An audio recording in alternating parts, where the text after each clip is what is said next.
Good morning, everyone. And in this strange world in which we're living, I wanted to talk about something that is very important for helping us get through these difficult times, and that's resilience.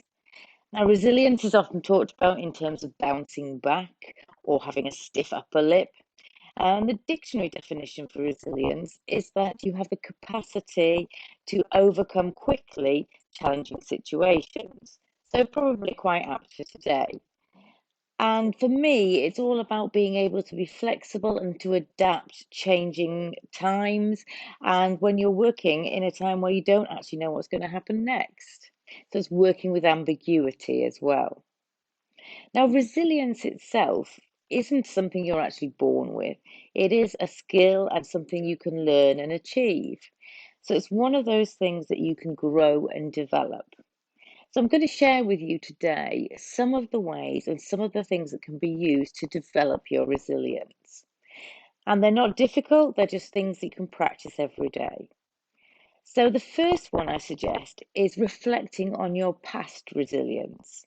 So think of a time when it was difficult for you, where things were maybe out of your control or you felt really uncomfortable and unhappy. And how did you cope with those at that time?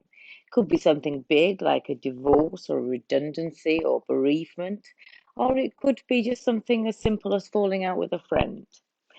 All of these are difficult times and we have to adapt and we use our sort of inner skills and our inner traits to help us through that time. So think back to the last time you had to use resilience, because how you dealt with it, forgetting about other things from the outside of you, how you dealt with it internally will help you learn how to deal with this today. Building on that, the second suggestion is around knowing your own strengths and skills. So, what particular strengths have you got, and how could they help you at this point? So, for example, are you particularly organized? In which case, can you organize activities? Can you organize a structure and routine for your household? Are you a good listener? Can you bring out your listening skills to help people in the house or outside? Can you become an NHS volunteer who takes phone calls? All of these things are important. What are your skills and strengths that you could really use? Because when you're doing something you're good at, it really makes you feel okay. My third suggestion is then to prioritize what you can control.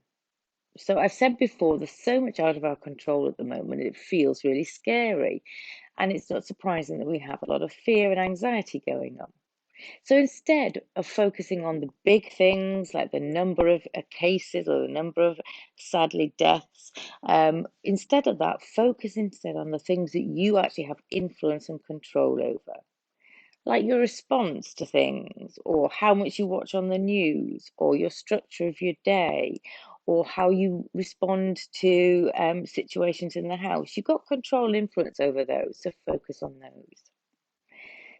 Building and maintaining relationships, as I've said before, is really important so that you continue to connect with people, right, either face to face or in your home or virtually. Reach out to people you haven't spoken to for a long time. How's that going to make you feel? Really good, because you've connected with people you've lost touch with. Another one is to practice commitment. Because when we go for a goal, maybe something like a marathon, we are really committed to that goal. And the fact that we have lots of things to overcome along the way isn't as difficult because we're so committed to achieving that goal.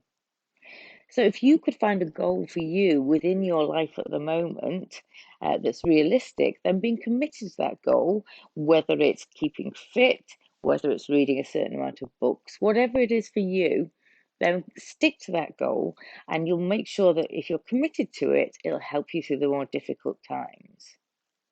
And finally, the big one that we talk about a lot, which is about practicing self-care.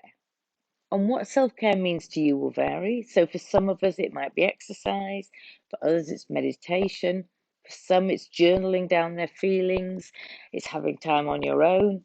It's having time talking to friends. It's all of these things that you feel you need and are good for you. So don't feel guilty for putting time on one side to do things that just for you feel good. That's what's going to build up your resilience, and that's how you're going to get through this time. So my word for today then is resilience.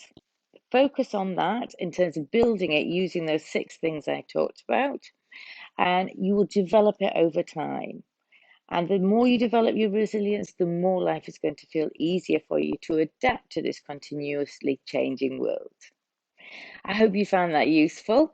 And if you'd like to have a chat with me about your particular challenges at the moment, then please do book a call with me at speakwithjo.com. That's speakwithjo.com. I'd love to hear from you.